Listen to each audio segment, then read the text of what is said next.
Kansai Airport is still expanding, even as the island beneath it keeps sinking. So why is Japan spending more money on an airport that may go underwater? Above ground, it is absurdly efficient. It handles 30 million passengers a year, runs 24 hours a day, and is famous for not losing a piece of luggage since opening in 1994. But beneath the runway is a layer of clay that engineers never tamed. The airport was designed to settle and sink, but it sank faster, deeper, and more unevenly than planned. Which raises the obvious question: why would anyone build an airport in the sea? By the late 20th century, Kansai needed more flights, more trade, and more room to compete with Tokyo. But Osaka's existing airport was trapped inside the city. Expanding it meant demolishing neighborhoods, angering residents, and worsening an already brutal noise problem. And there was just one catch: there was no land. Before engineers could build runways, terminals, or bridges, they had to figure out how to build an airport on the ocean. Beneath the water, Osaka Bay wasn't sitting on solid rock. It was layered like a very inconvenient cake. The site sat about 3 miles from the shore. First, there was about 60 feet of seawater. Under that was another roughly 57 to 80 feet of soft clay. And beneath that were even deeper layers of older clay, sand, and sediment. That soft clay has a property that turns engineers' stomachs. It holds water in tiny spaces, almost like a sponge. It might look like ground, but under enough weight, it compresses. Imagine taking a soaked sponge and putting a brick on top of it. Now replace that brick with an entire airport. Water gets squeezed out, the sponge flattens, and anything sitting on top slowly sinks. That process is called settlement, and engineers knew Kansai Airport would settle from the beginning. A man-made island that heavy was always going to sink a bit. The only questions were how much and how evenly. The challenge was squeezing as much water out of the clay as possible before the runways, terminal, and support structures went on top. Because if the clay kept compressing after the airport opened, the island would keep dropping. Worse, if different parts of the clay compressed at different speeds, the airport wouldn't just sink, it could sink unevenly. And uneven sinking is where things get dangerous. Runways warp, buildings tilt, foundations crack. A structure that looks stable above ground can slowly twist itself apart from below. Engineers needed to turn a wet, weak seabed into something dry, compact, and strong enough to support one of Japan's largest airports. The solution was to drain the ocean floor. Engineers used something called vertical sand drains. The basic idea was brutally simple. If clay traps water, then give it an escape route. First, they turned the seabed into a giant pincushion. A 5-foot-thick sand blanket was rolled across the bay floor. Then came the drains. Sand-filled columns driven straight down into the clay like vertical straws. When the future island's weight pressed down from above, water trapped in the clay was squeezed out, down into a sand layer below, and up into the sand blanket above. The scale was enormous. For the first island alone, workers installed about 1 million sand drains. For the second island, they installed another 1.2 million. Once the clay had been compressed and the foundation was being stabilized, engineers had to give the future island its shape. Before they could pour in millions of tons of mountain rock and soil, they needed a boundary to hold it all in place. To do this, they built a massive seawall around the outline of the island. The seawall would protect the construction site from currents and waves, while also creating the edge of the land that didn't exist yet. But this wasn't just about holding dirt in place. Japan sits where 3 tectonic plates collide. Earthquakes shake it, typhoons batter it, tsunamis threaten it. The wall had to be a shield. It ran nearly 7 miles around the island's shape. Along its edges, 48,000 tetrapods, massive concrete jacks, broke the fury of incoming waves. One gap was left on purpose, a mouth for barges to pass through. That was all. After all, the whole point of the wall was to hold the future island together and protect it from the sea. But that opening had one very important purpose. It was the front door for an absurd amount of material. Because now engineers had to make land, and that is no small feat. To fill the outline of the island, workers hauled in earth and rock carved from nearby mountains, including quarries on Awaji Island and ranges south of Osaka Bay. And reportedly, even more material was barged in from Korea and China. This wasn't a few truckloads of dirt. For the first island alone, about 180 million cubic meters of material were poured into the bay, enough to raise the site from roughly 60 feet below sea level to about 13 feet above it. At first, barges did the heavy lifting. They passed through the opening in the seawall and dumped load after load of rock and soil into the water, slowly building the island upward from the seabed.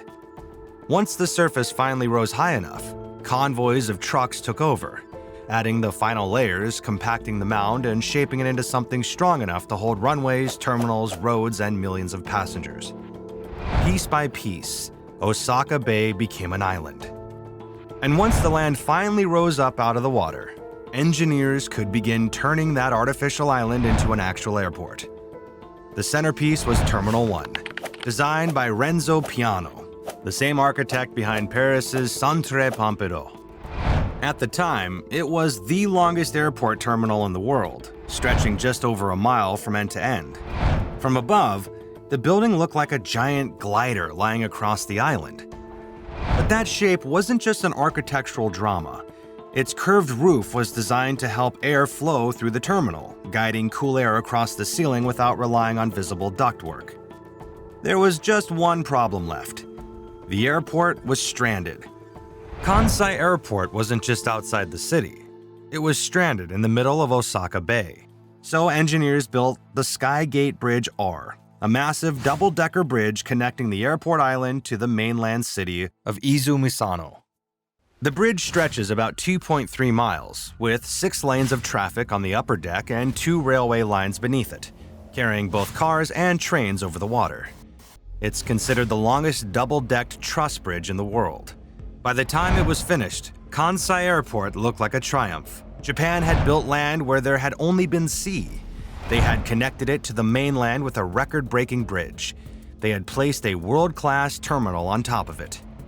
And in 1994, the airport officially opened for business. Within just a few years, Kansai was already facing the very problem it had been built to solve: demand, more flights, more passengers, more pressure on a single offshore runway. The airport had been designed as a bold solution for the region's future, but the future arrived fast.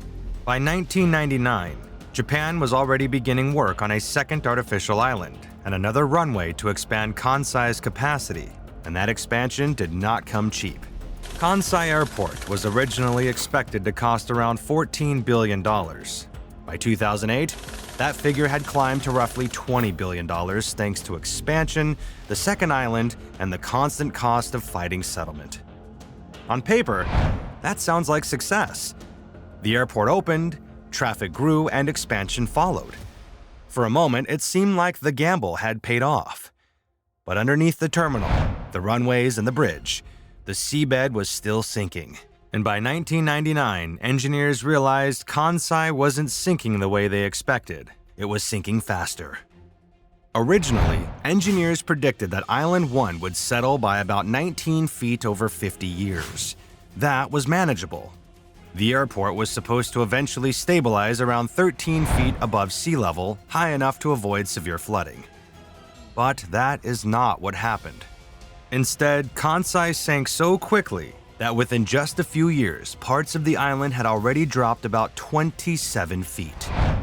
But the problem was that the airport was sinking unevenly. Different parts of the island were settling at different speeds. One section might drop faster than another.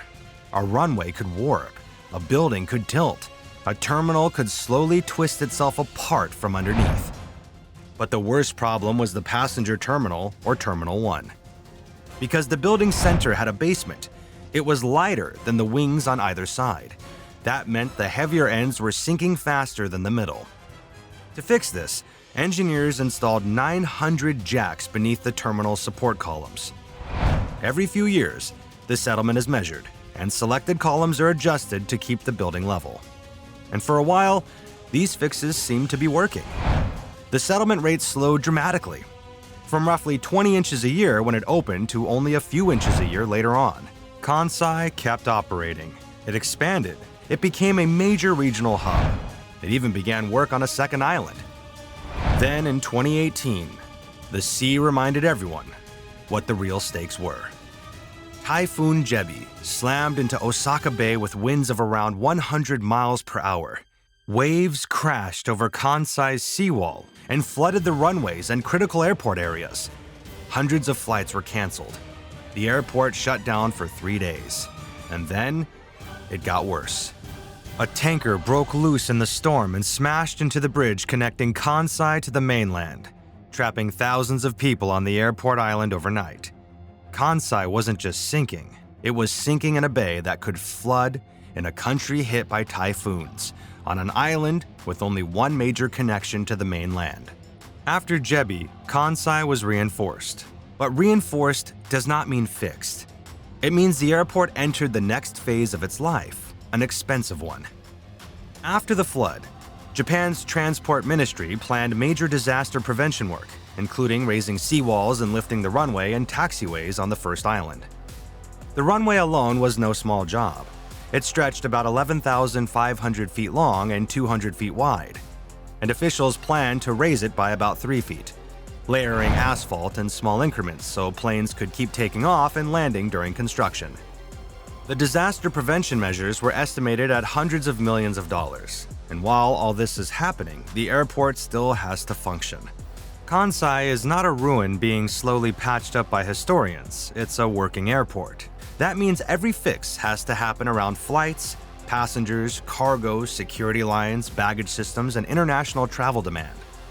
Even the runway raising plan had to be divided into sections and done mostly at night, so it would not interfere with aircraft operations. That's the thing about Kansai. Nothing gets fixed in isolation. Here's the cycle it makes. The island sinks, the seawall gets raised, the runway has to follow. The runway rises, so the taxiways, drainage systems, electrical equipment, and flood defenses all have to be rethought too. Then passenger demand climbs, so they renovate the terminal. Then another typhoon comes, or sea levels rise, or the island settles a little more, and the cycle starts again. And the clay still isn't finished. Phase 2 is reportedly still settling at about 8 inches a year. The ground is still moving. And this is where Kansai Airport stops being just a story about engineering and becomes something much bigger. Because Kansai is not the only place asking this question. Venice is asking it every time the flood barriers rise. Jakarta is asking it as the city sinks and Indonesia builds a new capital somewhere else. Coastal cities all over the world are asking it as they raise roads, reinforce seawalls, pump water, redesign drainage, and try to keep yesterday's infrastructure alive in tomorrow's climate. First, the question is practical. Can we save it? But then it turns philosophical. Should we? Here's my answer. Yes. Not because Kansai will last forever. It won't. But because writing it off as a sunk cost misses the point. Everything we now know about building airports on water came from watching this one sink. Kansai is the lesson. Let it settle. Let the sea keep testing it. Because every time we fail, we learn faster. And every time we sink, we rebuild taller. Thanks for watching. And if you enjoyed this, subscribe for more stories where engineering solves one problem and accidentally creates another.